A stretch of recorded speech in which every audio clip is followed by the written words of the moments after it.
Morning. Man, today is September 29, 2024. Subject of today's lesson is time to party. Time to party. I just sound too excited about the subject. It's crazy. Time to party. Background passage is found in Exodus chapter 14, verses 21 through 21. 21 through 31, and then 15, 1 through 21. We have printed for us Exodus 15, 1 through 3, 11 through 13, 17 and 18, 20 and 21. Our main thought says, Then the prophet Miriam, Aaron's sister, took a tambourine in her hand, and all the women went out after her with tambourines and with dancing. Exodus 15 and 20. Now, we find ourselves at the scene after the Red Sea crossing. If you remember back when God gave Abraham his promise, he said, look, I'm going to give your descendants all of this land that you see. He said, but they're going to spend 400 years in a foreign land as slaves. He said, but I will remember them, and I'll come and I'll deliver them. And so as we know, there arose a famine in the land, and Joseph was there as the administrator over Egypt, and he was passing out food for all the surrounding nations. And Jacob and his family end up moving down to Egypt. You know, they got the best of the land and everything. And that the Bible tells us there arose a Pharaoh that did not know Joseph. If we look back in history, we'll see how that during this time, the Pharaohic dynasties changed. A different dynasty of pharaohs came in, a dynasty that didn't know Joseph, didn't recognize the effort he put forth in actually saving the world. And so this line of pharaohs placed the Hebrews under subjection. They put them in slavery because at the time it was just too many of them. The Pharaoh said, look, we need to make them slaves unless some other nation come to take over like we just did. And they join up with them and fight against us and defeat us. So they put them in slavery. And as they began to subject them to slavery, they began to cry out to God to deliver them. And then Moses comes along. Right. Moses, his mother hid him in a basket and put him among the reeds in the Nile River, because the Pharaoh had given a decree that every male child that was born of the Hebrews should be killed. And so as his mother hid him in the bushes, his sister Miriam, who we'll talk about later, goes and hides and watches. Pharaoh's daughter comes and she's bathing herself in the Nile, and she hears the baby. She goes up, she sends her servant over, they bring the baby over, and she takes it home with them. Miriam's sister comes and says, hey, I can find you a Hebrew woman who's just had a child who can nurse the baby for you. So she brings Moses' mother to nurse him.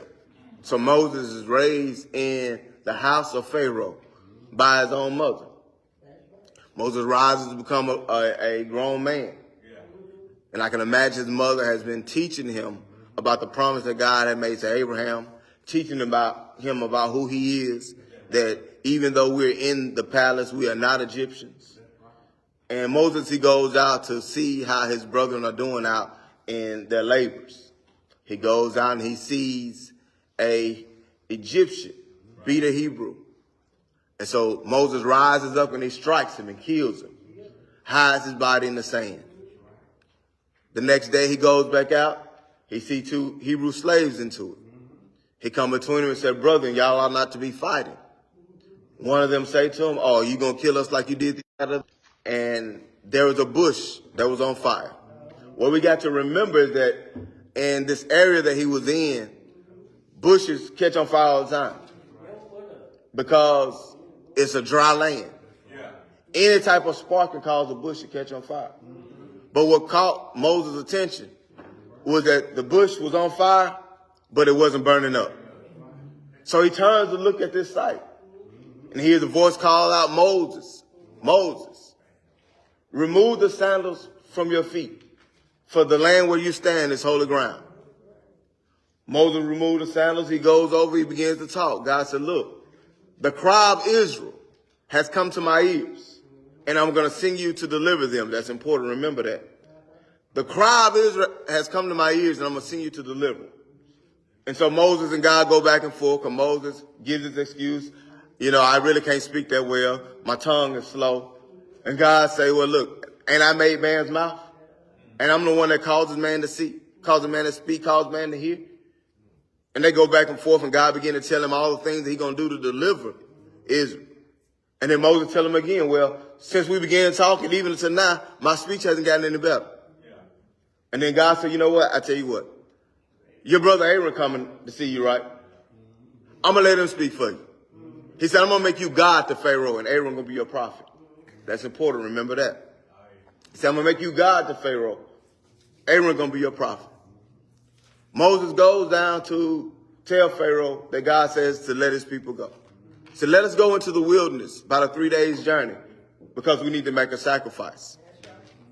And Pharaoh say, who is this God you're talking about? Because I'm the God over Egypt. Who are you talking about? He said, I know what it is. Y'all ain't got enough work to do. So he called his taskmaster and said, look, go tell them that they're going to make the same number of bricks, but they got to find their own straw. Because they got too much time on their hand. They think about making sacrifice. They need to be thinking about building these projects.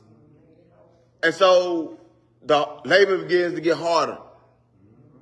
The God brings the plagues on Egypt, attacking Egypt's gods.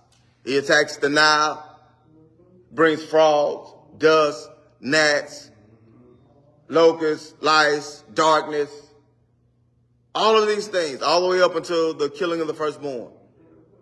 Once the killing of the firstborn happens, the people of Egypt go to Pharaoh and say, get these people out of here or we all going to be dead.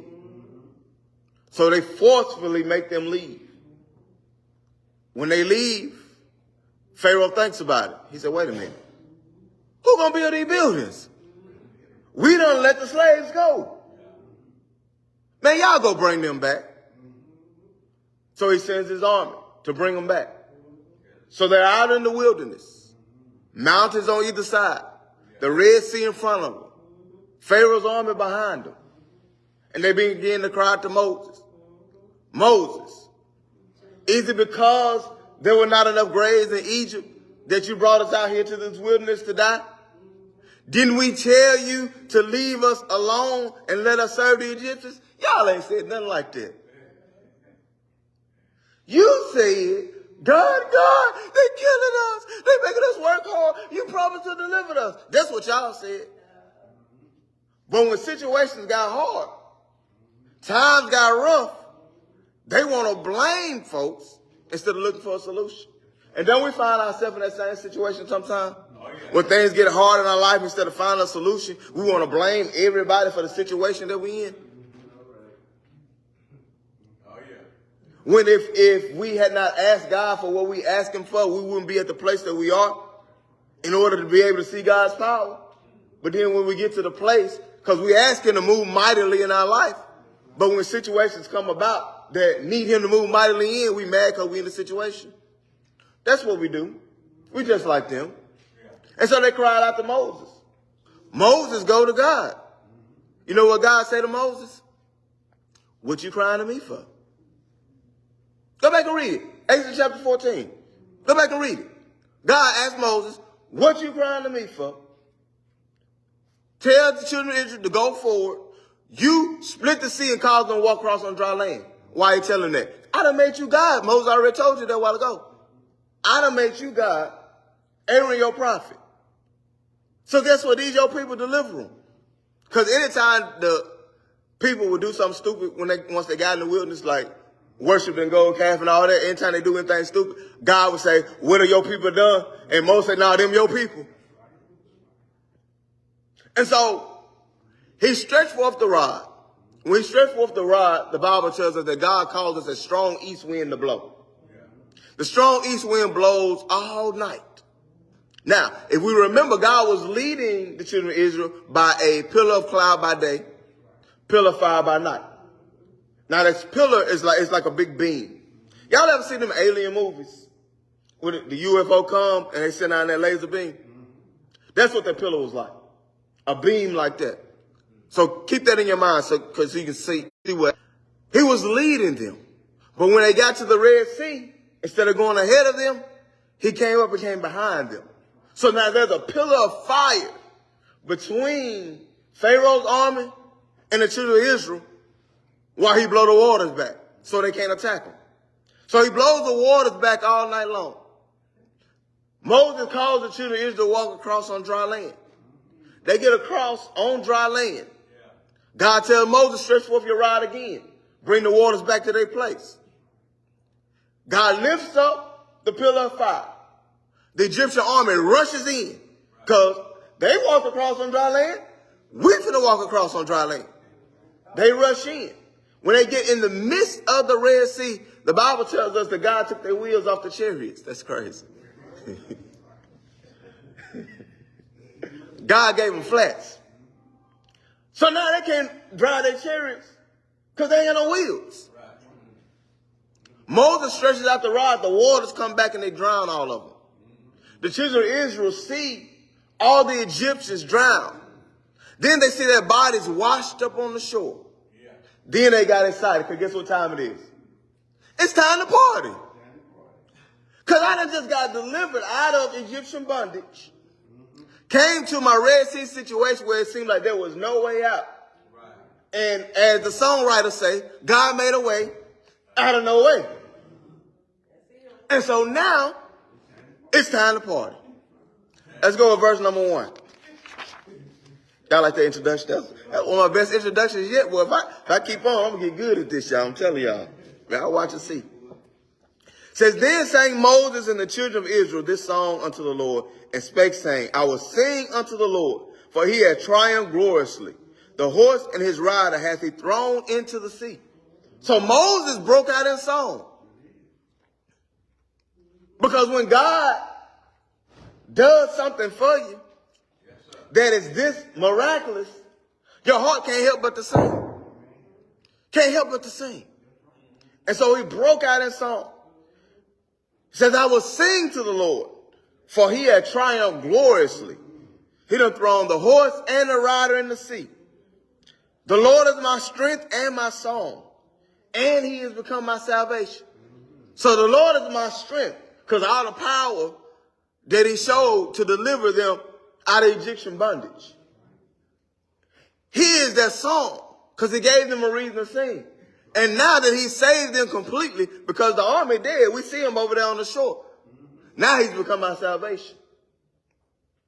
Say, he is my God, and I will prepare him a habitation. He about to take me to the promised land, but I'm going to give him a place to stay. Because he's my God. He said, my father's God, and I will exalt him. What father are they talking about? Abraham, Isaac, and Jacob. Because whenever God appeared to anyone after the Red Sea crossing, that's who he told them he was. He said, I am the God of Abraham, the God of Isaac, and the God of Jacob. Yeah. The God of your forefathers. The God that makes his promises and keeps them. That's why he named those three. Because he made his promises to those three. And when I tell you who I am, I want you to remember, I want you to look around and see where you are, so that you see that I'm the God that keeps his promises, no matter how long it takes. It says, the Lord is a man of war. The Lord is his name. Now, y'all see those small caps right there? That's the Hebrew tetragrammaton. Yod, Hey, Vav, Hey. That mean nothing till y'all do it. I know. But if you were Jewish, you wouldn't pronounce it. You'd say Hashem, the name. We done got small and we figured we put some letters with it and say that it's Yahweh. The pronunciation is closer to you inhaling than exhaling. That's closer to the pronunciation. That's why the Apostle Paul could say, in him we live, we move, and we have our being. Because guess what? If you ain't breathing, you ain't living. So when you breathing, you calling up on his name. That's why he can save who he want to save, whether you heard about him or not. Because if you're breathing, you're calling on his name. Because he can't go past his word. His word say, he that call upon the name of the Lord shall be saved. So if there are those who have not heard the gospel, because we've been lazy, ain't been spreading the gospel, I'm just going to say it like it is. We use technology for everything else except for what it's good for, and that's spreading the gospel. So for those who have not heard, but they have followed the law that God had put in their heart, that tells them right from wrong, because every man has a conscience that tells them right from wrong. If they follow the will of God by choosing right instead of wrong, even though they haven't heard the gospel, God can still save them. Because why? His word said, who shall ever call upon his name? And when you breathe, you're calling on his name. Because God ain't going to go above his word. But God got to be just.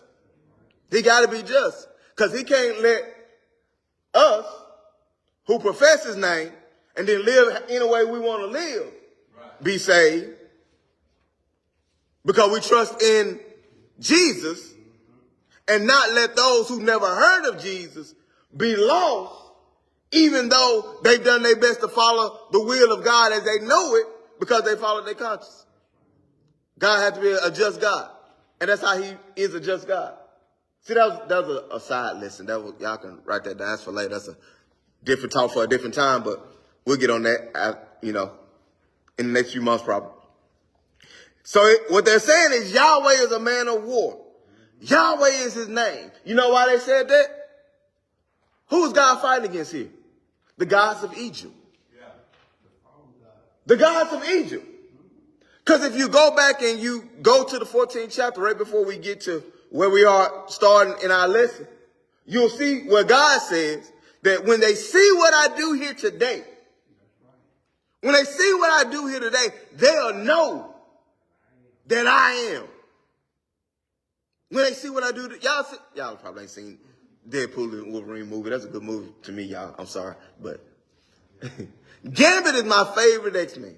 I don't know if y'all know anything about Gambit, but Gambit, he's from Louisiana. The boy Cajun. He charges up cars. And so when they got to the big fight scene, Gambit said, you don't know how long I've been waiting for this. And that's what God was saying before he split the Red Sea. Oh, y'all don't know how long I've been waiting for this. Gambit also said, y'all tell them what I did here today.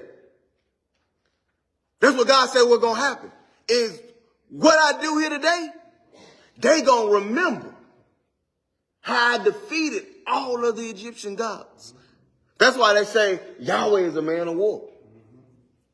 He's a man of war. Y'all other guys, yeah, y'all don't know about no war. But Yahweh, he's a man of war. Who is like unto thee, O Lord, among the gods? Here we go again, comparing them to the gods. Because guess what? Ain't nobody like him. Because you fought against who were considered the most powerful gods in the world at the time, because they were the gods of the most powerful nation at the time. Because that's how it would work back in antiquity. Whoever was in charge, that means their God was stronger. So he fought against the strongest gods in the world and won. So who is like unto thee, O Lord, among the gods? Who is like unto thee, glorious in holiness, fearful in praises, doing wonders? Thou stretchest out thy right hand, the earth swallowed them.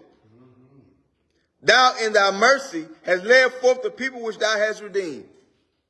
Notice what he said, thou in thy mercy hast led forth the people thou redeemed. Because see, he could have killed them right there in the wilderness when they started complaining, started lying about what they were saying. Didn't we say leave us in Egypt? That it was better for us to serve the Egyptians? No, you didn't say that. That's the exact opposite of what you said. You said, Lord, we're tired of these labors. In so much that your cries reached God. And the Bible tells us that God remembered them. He remembered the promise that he gave to Abraham because their cries came to his ears. So when they began to lie about what they were saying, he could have destroyed them then. But he had mercy. So he led them out with mercy. He said, thou hast guided them in thy strength unto thy holy habitation. He said, so you have taken your strength, defeated the Egyptian gods, and guided us to your habitation, to where you live. Because they still don't know where they're going, y'all. They still don't know where they're going. Because the last person to see the promised land was Joseph. Once Joseph died, none of them had seen the promised land. So they don't know where they're going. All they know is that wherever they're going, God's there. They know God's there. And that's all they need. You led us to your habitation. Because wherever you are, that's where we want to be. Verse 17 says, thou shalt bring them in and plant them in the mountain of thine inheritance. So now they're speaking about the future. Because I know that you delivered me in the past. So I'm going to celebrate my deliverance in the past. But I'm going to look forward to my deliverance in the future. Because you've done it before. You'll do it again. He said, in the place, O Lord, which thou hast made for thee to dwell in the sanctuary, O Lord, which thy hands have established, the Lord shall reign forever and ever. Because who's going to defeat him? He just defeated the most powerful gods in the world. Who's going to challenge you? Can't nobody challenge you. So guess what? He going to reign forever and ever. And he going to reign in the land that he about to bring them in. Because see, they still looking forward. Because deliverance from Egypt wasn't the end. That was just the beginning. Because he delivered them out of something to bring them into something. That's what we got to understand in our own life. When troubles and trials and situations come about in your own life and God delivers you, he don't just deliver you out of them. He's delivering you out of them to bring you into something else. Into a promise that he's already promised you. Otherwise, he could have just let whatever you're going through destroy you. Because you saved, right? You're going to heaven to be with him when you die, right? So if your circumstances take you out, you're going to be all right. Right? Yeah. To live is Christ and to die is gain, right? So if you're not here in the body, you'll be present with the Lord, right? So your situation, if it takes you out, it's only doing you good, right? So if he delivered you out of it, he got to be delivering you out of it for a reason. He got to be wanting to bring you to a different place if he delivering you out of the trouble that you're going through. Otherwise, you will be like the others that we don't like to read about in the hall of faith. The ones that were died by the sword, sawn asunder. We don't like to go down that far. We like to stop at the conquered kingdoms, close the mouth of lions, quench the fire. We like to stop at them. We don't like to go no further to the sawn asunder ones. But guess what? They all died in faith. Whether they were delivered out of what they were going through or whether they perished in it, they still won. They still won. So when he delivered them out of it, that means he delivered them out of it because he had something else for them. And that's why they sing it. Because not only did you deliver us, but since you delivered us, we know you got something even better for us. So all we can do right now is sing. Verse 20 says, and Miriam, the prophetess, the sister of Aaron, took a timbrel in her hand, and all the women went out after her with timbrels and dances. So, then the women got involved. See, because at first it was Moses singing a song with the crowd. Then the women began to take their tambourines, began to shake their tambourines and start dancing. Because they're excited about what God has done and what he's about to do. See, a lot of times in church when we try to get each other hype and we say, if the Lord's been good to you, well, yeah, that's fine and dandy. But if he's been good to you, well, what about them things that you done asked him for, that you got faith that he gonna do? Won't you praise him for some of them? Because Jesus said, when you pray, if you believe that you have what you pray for, you shall receive it. That's what he said. That's what it said. See, we ask and then don't believe God gonna do it. We hope he do it. We pray he do it. But we don't believe he do it. He gonna do it. Go ahead, Pastor. That's like James said, you ask a myth. Yeah. Because you don't believe it. Because you wavering. And you said the double-minded man is unstable in all his ways. You have to have faith to believe. Right. Yeah. He said, double-minded man is unstable in all his ways. And let not this man think he shall receive anything of the Lord, is what it says. You know why? Because you can't believe enough to get it. You ain't got faith enough for it to come to you. And it ain't going to happen. The woman with the issue of blood. She had the issue of blood for 12 years. It says she suffered many things of many physicians. Says she spent all her money. Ain't no more treatments for her. She done been through all the treatments. And if a new treatment came out, guess what? She ain't got the money to afford it. But what she say? If I could but touch the hem of his garment, I know I'll be made whole. If I could just touch the hem of his garment. Just touch it. Then what did she do, y'all? Did she sit around? Jesus coming through, she sit around and hope he come over there by her way? No. Because what was her faith? What was her belief? That if I touched the hem of his garment, so guess what she did?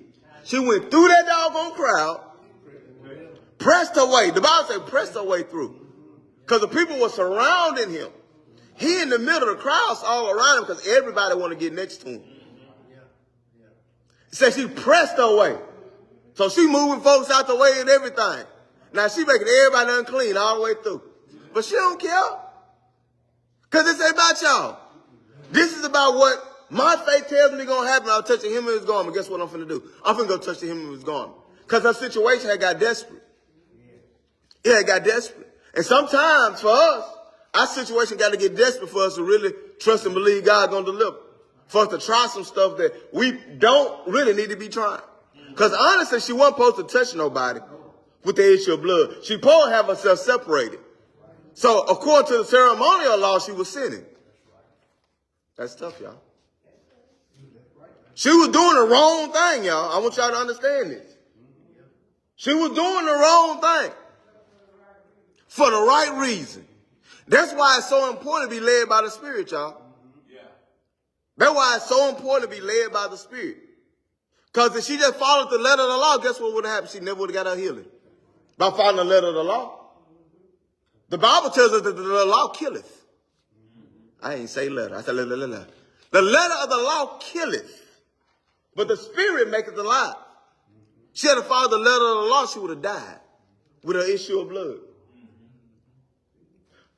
But the Spirit told her, I bet you touch the hem of the garment, you'll be made whole. And she started believing it. I think if I touch the hem of his garment, I'll be made whole. So she pressed her way, touched the hem of his garment. The Bible says, immediately her flow of blood dried up. Immediately.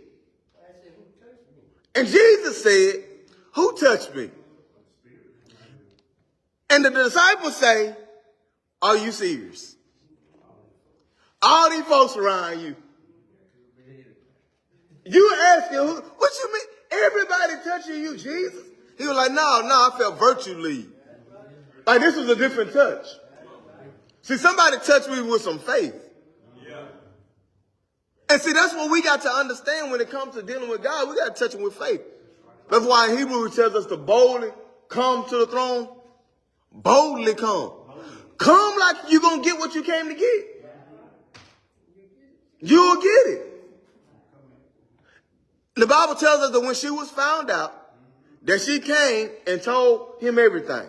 And what did he say? Daughter, your faith has made you whole. I ain't do it. Say your faith has made you whole. She believed it. She acted like she believed it. That's why she pressed through the crowd, because she acted like she really believed it. She touched him with his garment. And guess what? She received that thing that she asked for. Just like Jesus said. That's what he said.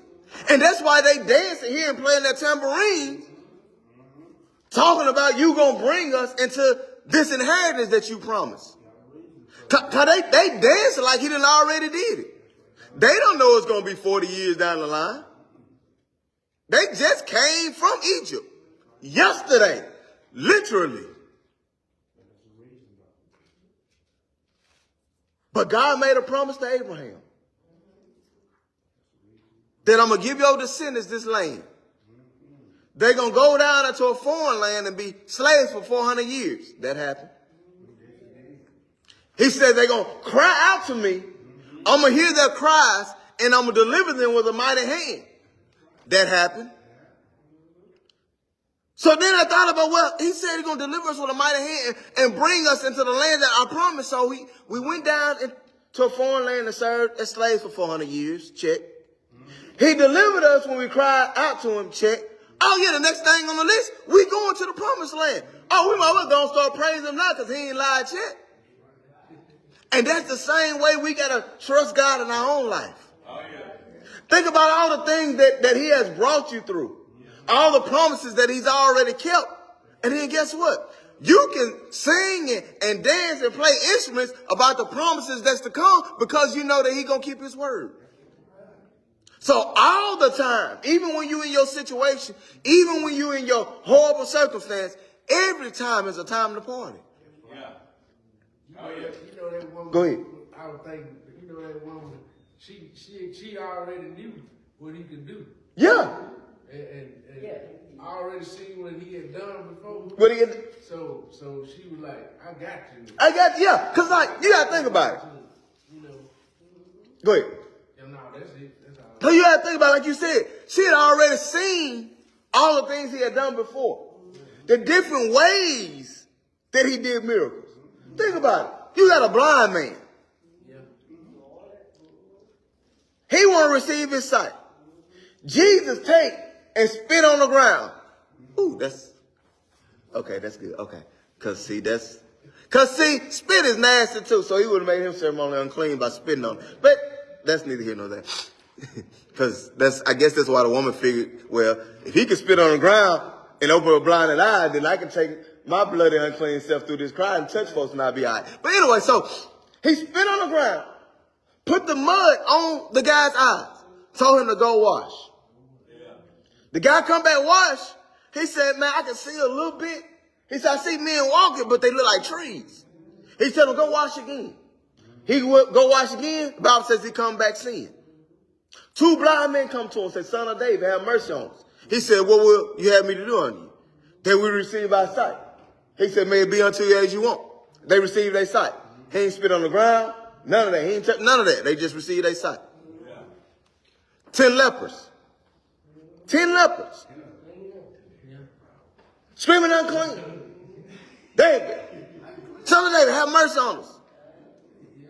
Jesus said, you know what? Go show yourself to the priest. On their way to go show themselves to the priest, they get healed of their leprosy. Single person with leprosy. Said, what do you want? He said, if you're willing, you can make me clean. Jesus said, you know what? I'm willing. He touched him. He become clean. Okay, all these different ways that Jesus been healing, and she like, all I got to do is touch him in the garment, I'll be good. I ain't got no little issue of blood.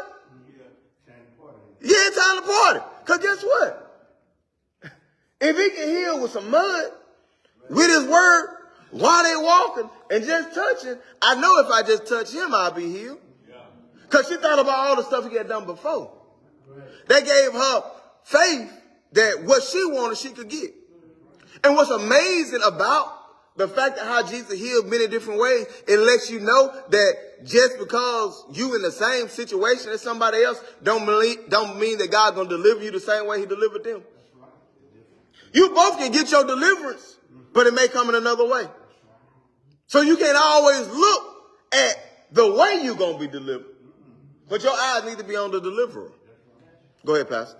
Because if you always got the same result, you can figure him out. Yeah. And God is not a guy you can figure out. You can't, hey, what our opening verses said? His ways are past finding out. Yeah, he ain't gonna let you figure him out. Because if you can explain him, then he ceases to be God. You will never figure him out. He does things different ways, like with the Red Sea. He told Moses, stretch out the rod, split the sea. Moses stretched out the rod, the sea split, they walk across. They get to the Jordan River at flood stage. It ain't no stretch out your hand, stretch out the rod, none of that. He said, tell the Levites to take the Ark of the Covenant on their shoulders. Walk out into the water. Oh, they got to get their feet wet this time. Because see, this is what I like about God. He meets you where you at. Because see, when they first came out of Egypt, they were used to God doing everything for them. They ain't have no part in turning the Nile into blood. No part in splitting the Red Sea. When they got to the wilderness and started eating, he fed them. All of this stuff. But now you got to be a nation. You got to learn to fend for yourself. So you finna have a part in this miracle. It's time for you to grow up. And that's how it is sometimes with us. You may be in the same type of situation, but he had to deal with you a little bit differently because he wants you to grow up. You know, you can't stay on milk all the time. It's time to eat some meat. You got to be weaned. You drink milk all the time, go sleep with that bottle in your mouth, you can walk around with them silver caps in because your teeth going to be right. You ain't going to have no strength. You can't make it. So he had to deal with you a little bit different. So they get to the Jordan River, he said, look, I want the priest to step in the water. And when they step in the water, then I dry the river up. Because I need you to have a part in this miracle. They get to Jericho. He could have just knocked the walls down. It wouldn't have been no big deal. But no, you finna have a part in this too. I'm going to see how well you follow directions. Walk around the city one time a day for 6 days and don't say nothing. Don't even breathe hard. Just walk around the city and go back to the camp. I can imagine the people at Jericho like, these fools is crazy. What is about to happen? Because you got to remember, they done heard about what God did to all the gods of Egypt. They done heard about the kings in the wilderness that Israel fought against. They done heard all these stories, and now these folks just circling the city and going back to their camp. Like what? Like what is about to happen? What's about to go on? He said, but now on the 7th day, I want you to walk around 7 times. 7 times on the 7th day. And then I want you to shout, break your ladders, blow your trumpets. The Bible says the wall fell down flat. They ain't even crumble, they fell down flat. So all they had to do was walk up over it into the city and take it over. Go ahead, Pastor.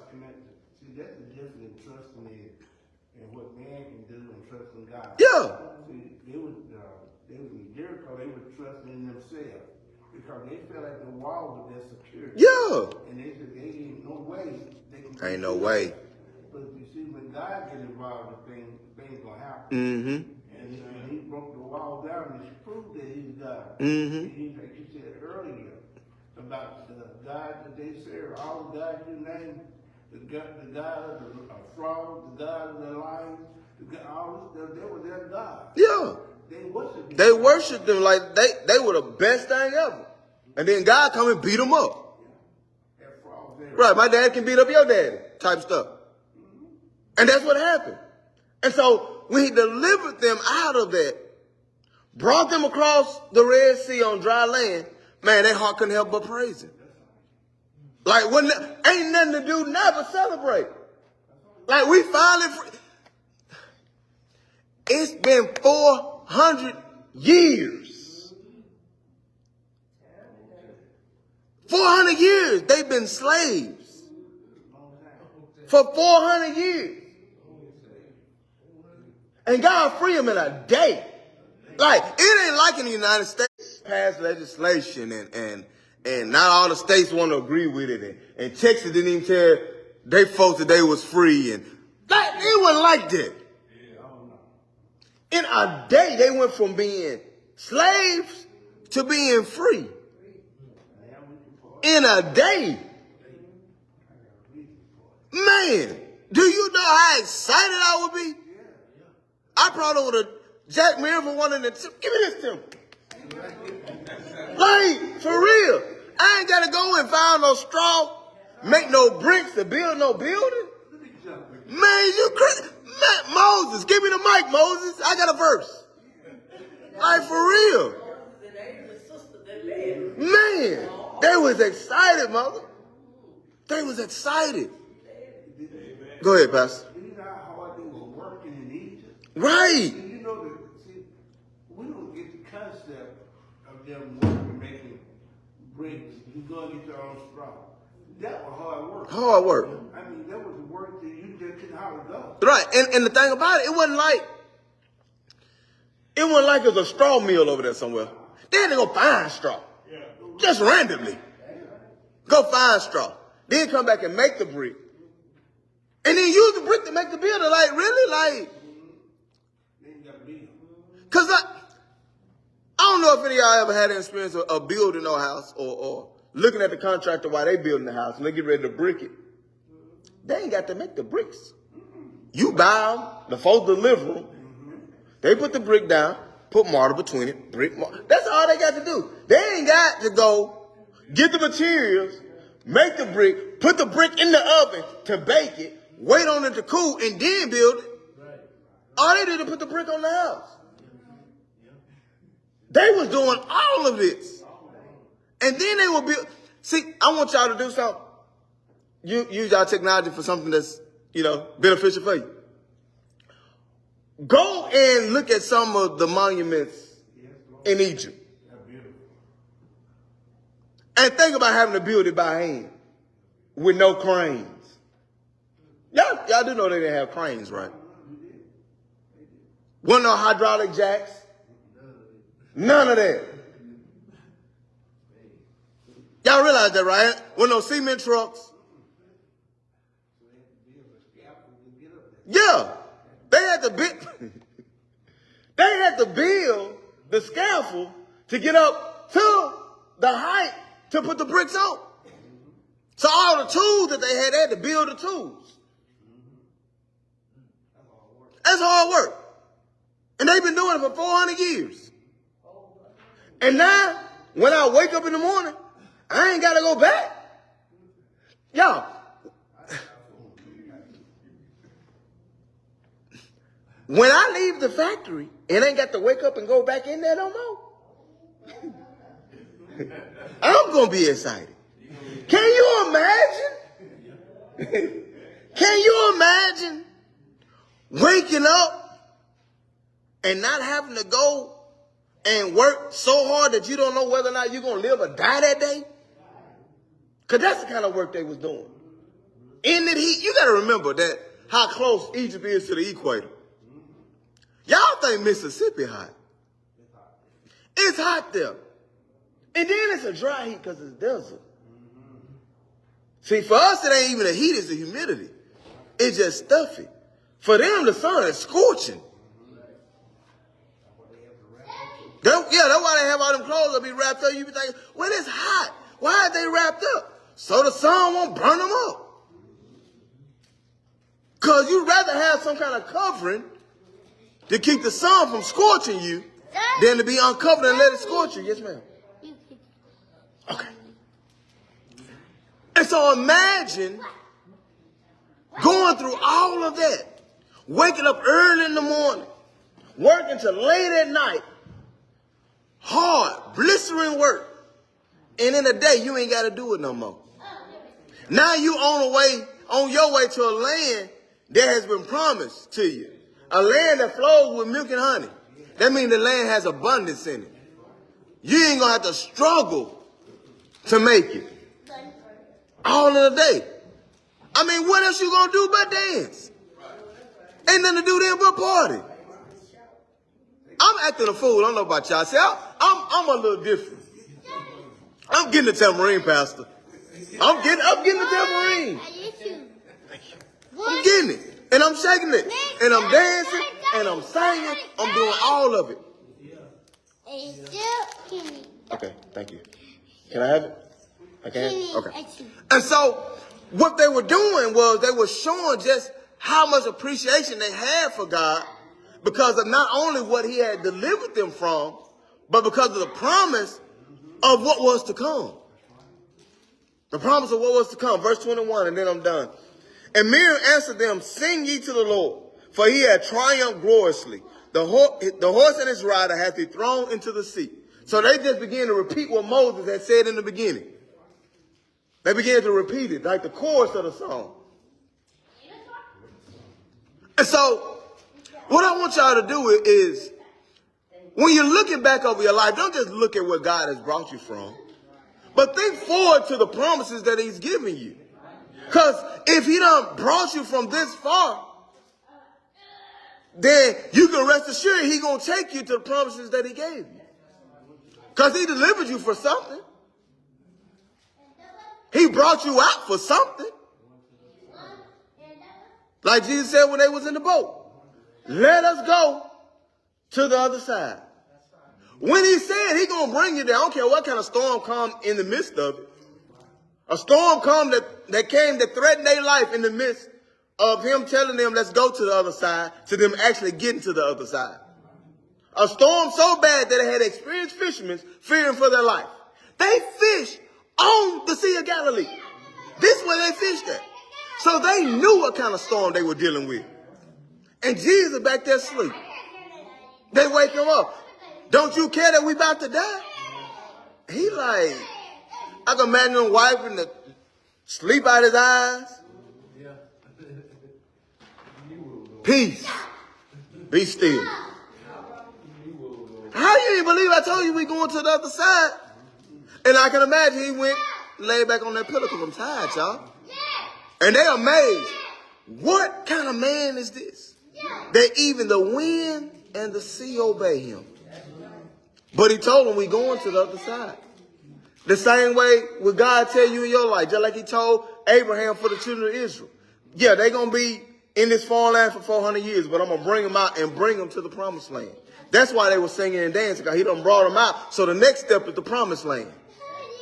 So when he bring you out, your next step is the promised land. Any questions or comments?